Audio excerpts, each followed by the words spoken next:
গৌরব গগৈর পাকযোগ কেন্দ্র ও রাজ্যে বিজেপির সরকার এফআইআর করুন, দোষী হলে সাজা হবে, এসবে না গিয়ে প্রেস কনফারেন্সে তুলে ধরার নেপথ্যে কি মতলব? এতেই প্রমাণ বিধানসভা ভোটে ব্যাকফুটে হিমন্ত সরকার। এমনই মন্তব্যে গৌরব গগৈর পাকযোগ ইস্যুতে মুখ্যমন্ত্রীর প্রেস কনফারেন্স এবং এসআইটি প্রতিবেদনকে কটাক্ষ করলেন কংগ্রেসের সর্বভারতীয় নেত্রী নিখাদ আব্বাস। এসআইআর প্রক্রিয়ায় সংখ্যালঘুদের ভোট ডিলিট এবং করিমগঞ্জের নাম বদল নিয়েও বিজেপি সরকারকে তোপ দাগলেন কংগ্রেসের সর্বভারতীয় মিডিয়া কোঅর্ডিনেটর নিখাদ আব্বাস।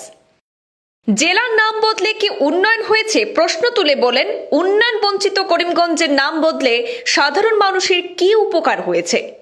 নানা সমস্যা থেকে রাজ্যের মানুষের মোড় ঘুরিয়ে দিতে গৌরব গগৈর পাকযোগ নাটক রচনা করা হয়েছে।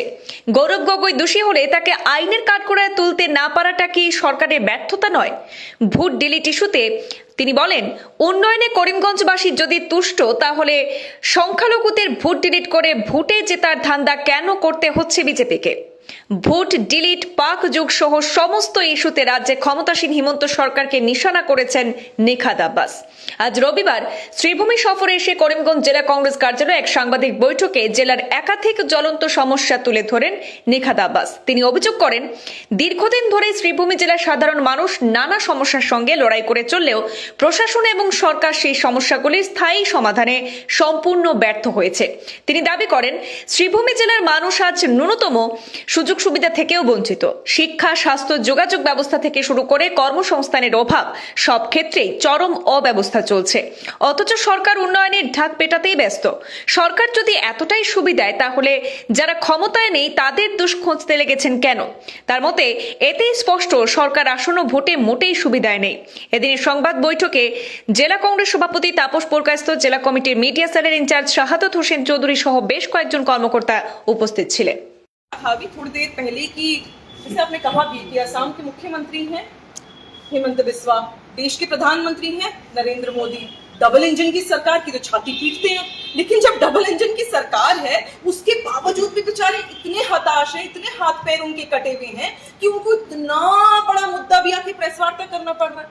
जाइए ना कोर्ट में, करिए ना एफआईआर, प्रेस वार्ता करके नाटक काहे कर रहे हैं? इस तरह की झूठी और गलीच बातें करके आप इसलिए दिखा रहे हैं, आप जनता को दिखा रहे हैं कि आप हताश हो चुके हैं, आप परेशान हो चुके हैं, आप थक चुके हैं, आपके पास जनता के मुद्दों की बात करने के लिए कुछ नहीं है, इसीलिए आप कुछ भी बोल रहे हैं। इन्हें बोलिए ना।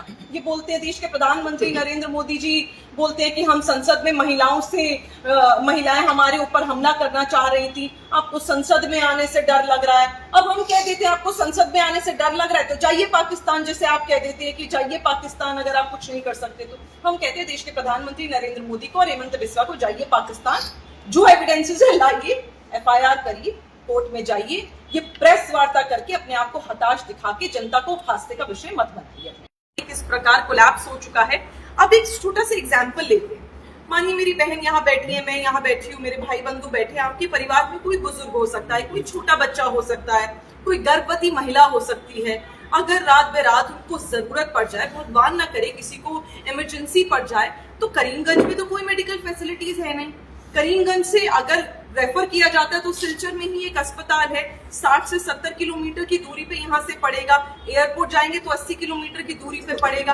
अगर कोई व्यक्ति बीमार है, 60 किलोमीटर अगर उसे जाना है, तो इन खड्डों की सड़कों में जो वक्त 1 या 1.5 घंटे में लगता है, वो 2.5 से 3 घंटे लगेंगे। अभी हम आए, हमें भी 2.5 घंटे लग गए सिलचर से आने में। तो ये सारी चीजों पर ध्यान नहीं दिया जा रहा है, जो 12 साल से सरकार ने आज तक करीमगंज में एक भी मेडिकल हॉस्पिटल, एक भी मेडिकल कॉलेज नहीं बनाया है, ना ही उन लोगों को चिंता हो रही है। तो ये एक बहुत बड़ा मुद्दा है जो भारतीय जनता पार्टी की सरकार को सोचना चाहिए और हम उठाना चाहते हैं, क्योंकि करीमगंज की जनता की ये बहुत बड़ी जरूरत है। रोजगार के ऊपर बात करें, ये तो हमें पता है कि 45 वर्षों में पहली दफा ऐसा हुआ है कि इतना ज्यादा बेरोजगारी बढ़ गई है पूरे देश में। लेकिन सिर्फ अगर करीमगंज की बात करें तो लास्ट टाइम भी हमने ये मुद्दा उठाया था, ग्रेड 3, ग्रेड 4 की जॉब्स के लिए जो वादा करा था देश के प्रधानमंत्री नरेंद्र मोदी जी ने और हेमंत बिस्वा की सरकार ने, और हेमंत बिस्वा ने कि ग्रेड 3, ग्रेड 4 की नौकरियां हम देंगे करीमगंज की जनता को। पर आज भी बेरोजगारी इतनी बढ़ गई है कि लोगों को फोर्स्ड माइग्रेशन करना पड़ रहा है। लोग केरला, अहमदाबाद, मेघालय, बैंगलोर जाके काम कर रहे हैं और पूरे सिलचर सिलचर बराक वैली के 4 लोग हैं, वो 6 लोग हैं। तो 6 लोग ऐसे भी हैं जो बराक वैली के हैं, जो मेघालय में काम करते हैं।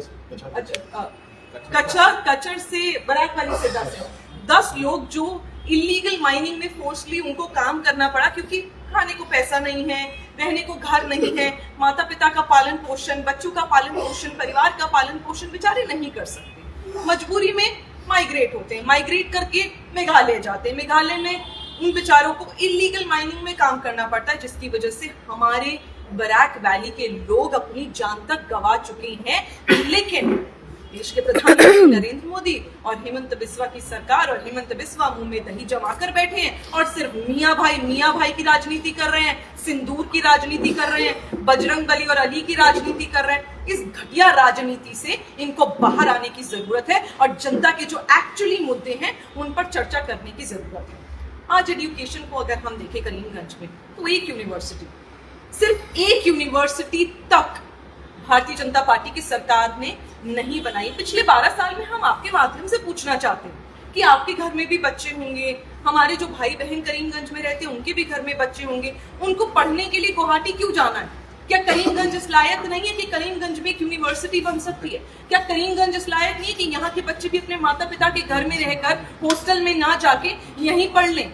पर शायद भारतीय जनता पार्टी की सरकार करीमगंज और बराक वैली की जनता को सेकंड क्लास सिटीजन समझ चुकी है। लेकिन कांग्रेस पार्टी इसका पुरजोर विरोध भी करती है और आने वाले समय में यकीन भी दिलाती है कि जब हमारी सरकार आएगी तो करीमगंज की जनता को उनका हक, उनका अधिकार मिलेगा। और जिस प्रकार गंदे तरीके से सेकंड क्लास सिटीजन बनाया जा रहा है भारतीय जनता पार्टी की सरकार में हमारे भाई बहनों को, ऐसा नहीं होगा। जैसे मैंने कहा, बेरोजगारी तो बढ़ रही है, इंडस्ट्री यहाँ पर नहीं बनी। 2016 में देश के प्रधानमंत्री, मैंने कहा जैसे अपने आप को प्रधान सेवक कहते हैं, अपने आप को तो प्रधान सेवक कहते हैं, अपने आप ही कह देते हैं कि हाँ देखिएगा पेपर मिल को हम वापस ले आएंगे, रिवाइव कर देंगे।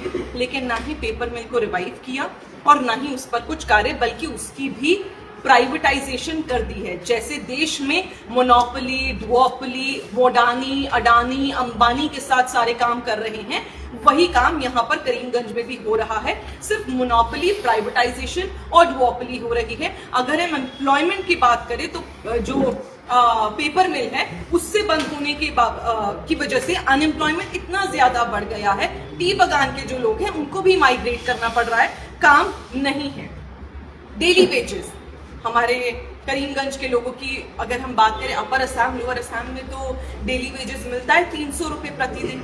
लेकिन भगवान जाने कि ऐसी क्या दुश्मनी है देश के प्रधानमंत्री नरेंद्र मोदी और हेमंत बिस्वा की कि यहाँ के जो मजदूर हैं और जो डेली वेजेस हैं उनको 300 रुपए की जगह 200 रुपए प्रतिदिन देते हैं। तो ये रीजनल डिस्क्रिमिनेशन बराक वैली की जनता, करीमगंज की जनता के साथ भारतीय जनता पार्टी की सरकार क्यों कर रही है, ये एक बहुत बड़ा सवाल है और इस पर हम जवाब चाहते हैं।